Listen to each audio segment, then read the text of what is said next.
Muy buenas a todos y bienvenidos. Yo soy Fer y hoy vamos a hablar de los problemas a los que se puede enfrentar un comprador de un coche eléctrico en 2024 en España.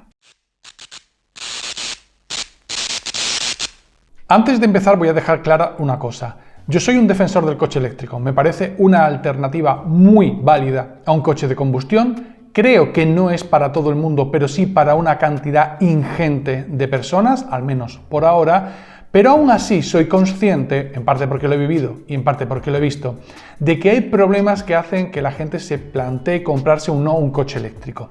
Yo creo que la mayoría de los que os voy a contar tienen solución y de hecho voy a hablar de cada uno de ellos cuando lo mencione. Pero es verdad que tampoco hay que negar la evidencia.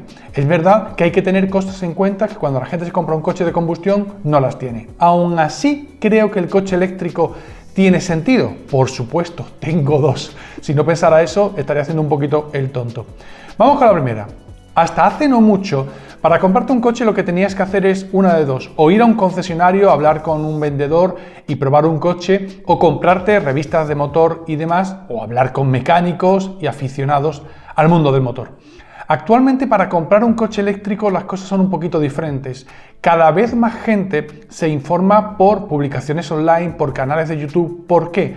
No porque no haya profesionales que sepan del mundo del coche eléctrico, sino porque, para empezar, los concesionarios son todavía muy reacios a vender coches eléctricos en muchos casos. Ya hice un vídeo sobre eso, lo tenéis en el canal si os interesa.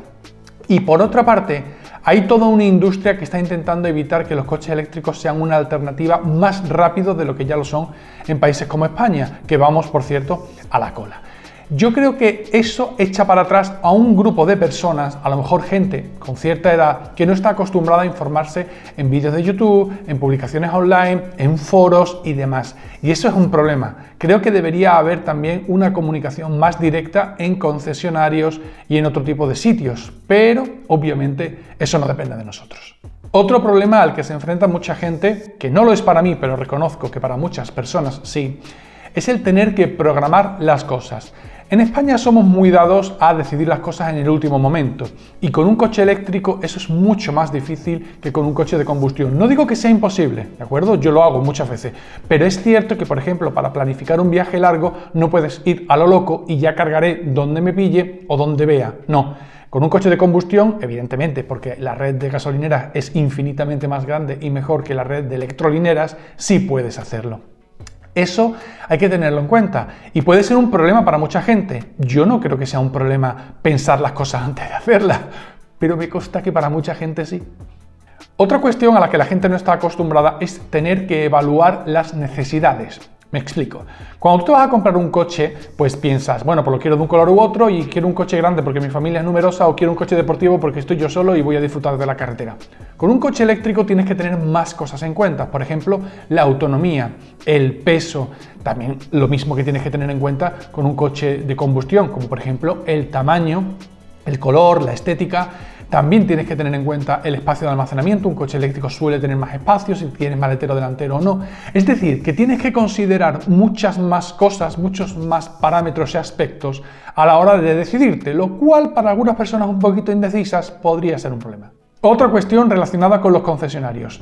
Más de una vez, cuando estaba mirando qué coche comprarme, el segundo, porque el primero ya sabéis que el Dacia Spring lo tenía claro, he ido a un concesionario a preguntar por un coche y no es que no supieran informarme muy bien, es que ni siquiera lo tenían allí para poder probarlo. No probar un coche antes de comprarlo puede ser un problema y todavía hay muchos concesionarios que no tienen muchos modelos de coches eléctricos, aunque eso poco a poco va cambiando, ¿de acuerdo? Pero también me pasó al ir a probar un MG4, pues que no lo tenían. El Marvel R en MG tampoco, que yo entiendo que MG es una marca que se está expandiendo ahora por España y que eso es una cosa que cambiará. Pero actualmente, y por eso he dicho que en 2024 hay ciertos problemas, hay muchas marcas, sobre todo las que están llegando de China, que a lo mejor tienen concesionarios, a lo mejor no, pero probar el coche es mucho más complicado que hacerlo con un coche de combustión. Por supuesto, no podía faltar la infraestructura de recarga. Poco a poco va aumentando. La red de supercarga de Tesla sigue siendo para mí uno de los motivos para comprar este coche. Y sí, sé que está abierto a otras marcas, pero aún así la facilidad, la comodidad y el ahorro, porque no cuesta lo mismo cargar un Tesla que otro coche eléctrico en esta red de supercarga, hace que sea un factor importante. Pero no solo Tesla. Marcas como Wenea, Thunder, Ionity, Iberdrola, Endesa están ampliando su red de cargadores pero todavía no es lo suficientemente grande como para que todo el mundo se compre un coche sin problema. ¿Eso quiere decir que no es recomendable comprarse un coche en 2024 por este motivo? No, yo ya os lo he demostrado, yo he viajado, yo estoy en mi día a día sin problema, pero es verdad que la red tendría que ser mucho más grande, sobre todo para cuando la mayoría de personas den el salto, porque actualmente la mayoría de los cargadores ni se usan, pero porque la inmensísima mayoría de personas todavía no tiene un coche eléctrico. Y esto está relacionado con el siguiente punto, y es que aproximadamente un 40% de las personas en España tiene acceso a cargar en casa o a cargar en un parking. Eso quiere decir que la mayoría de personas no tiene todavía posibilidad de carga en casa. Dicho esto es como cuando hablo de las placas fotovoltaicas. Si tú tienes un tejado porque vives en una casa, ¿de acuerdo? Ya estás tardando en tener placa fotovoltaica, desde mi punto de vista, ¿ok? De igual forma, si tú puedes cargar un coche en casa, yo creo que ya estás tardando en tener un coche eléctrico. Evidentemente hay más circunstancias, ¿de acuerdo? Pero esa es una ventaja brutal. Tanto si tengas placas como si no, el cargar un coche con electricidad es mucho más barato que hacerlo con gasolina, pero muchísimo. Y seguirá así durante mucho tiempo. No sé si en algún momento se tornarán las cosas cuando el petróleo esté mucho más barato porque ya la demanda baje muchísimo, pero también evidentemente la extracción bajará. Yo no creo que llegue a ser mucho más barato. Ojo, hablo de la carga en casa. Cargarlo fuera puede costarte más o menos lo mismo o la mitad, pero depende mucho de dónde lo cargues, de las velocidades, etc. Otra cuestión que yo he vivido es el tener que esperar más tiempo de la cuenta porque las piezas todavía no están, si es una marca nueva que está llegando ahora, o porque la marca, aunque sea una marca que haya llegado hace muchísimo tiempo a España, no tiene experiencia con coches eléctricos. Esto me pasó con el Dacia. Hubo un momento en el que lo conecté a un cargador, el control paró la carga, pero el coche, aunque arrancaba, no mostraba la información en la pantalla, ¿de acuerdo? Entonces digo, bueno, pues lo llevo al concesionario, evidentemente estaba en garantía. Estuvo un mes allí el coche parado y el motivo era que no sabían qué hacer, porque tenían que hablar con Madrid tenía que hablar con Francia, porque no se habían enfrentado todavía a ningún Dacia con ese problema. En el momento en el que le dieron las instrucciones, que tardaron, como digo, un mes, se solucionó. Me prestaron un coche mientras, o sea que no hubo problema. Pero esto, a lo mejor, si tienes un problema con un coche de combustión típico de me tienes que cambiar el embrague, el alternador, bla, bla, bla, pues estás 3 o 4 días sin coche y ya está. Esto en un futuro no será así, pero en 2024 también es un motivo por el que la gente se echa un poquito para atrás. Dicho lo cual, si tu marca te presta un coche mientras el coche se está arreglando, pues oye, no hay problema. Y por último, la gestión del plan MOVES 3. No voy a hacer mucho hincapié aquí porque yo lo he comentado en otros vídeos, pero eso echa para atrás a la gente. Si a ti te dicen, mira, este coche cuesta 40.000 euros de gasolina y este cuesta 40.000 euros eléctrico, pero en el eléctrico te quitamos 5.000 euros. Punto. Pues dice la gente, ostras, pues 5.000 euros que me ahorro. Pero si tú tienes que pagar el mismo precio entre los dos, luego gestionar el plan MOVES, esperar prácticamente entre año y medio y 2 años a que te lo concedan, luego tienes que acordarte de hacer la declaración de la renta para que no te vengan una multa.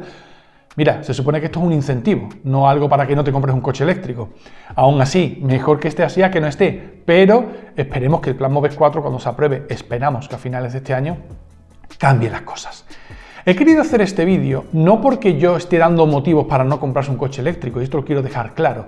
Para mí, los coches eléctricos son el futuro. No sé si el único futuro, pero a grandes rasgos sí. No sé si habrá coches con combustibles artificiales o si habrá vehículos de hidrógeno. Yo no lo veo claro. Puede que para un nicho como los superdeportivos y demás, puede que sí. Pero de forma masiva no lo veo. Aunque, bueno, todo puede cambiar. Tampoco veía que la electrificación avanzara tanto en 10 años y mirad dónde estamos. Como digo, todo esto lo cuento porque lo que quiero es que la gente, cuando se vaya a comprar un coche, sepa a lo que va. Porque cuando llegas y no sabes a lo que va, hay mucha gente que dice, esto es un jaleo, yo al final, mira, mejor me compro un coche de combustión como de toda la vida y ya está. No, no. Es decir, hay problemas, se pueden solventar y todos los que he contado, evidentemente, yo lo he vivido en algún aspecto, otras veces lo he visto cuando he acompañado a amigos y amigas a comprarse un coche, pero es algo que se va a ir mejorando y esto es importante, cada vez se va a mejorar más rápido. Dicho lo cual, todavía hay algunos inconvenientes. Seguro que me he dejado alguno. Dejadme un comentario con vuestra opinión si veis o habéis vivido algo similar cuando os habéis comprado vuestro coche eléctrico en el caso de que lo tengáis, si lo estáis viviendo, si estáis en el proceso de compra. En definitiva, vuestra opinión. Un saludo y nos vemos en el próximo vídeo.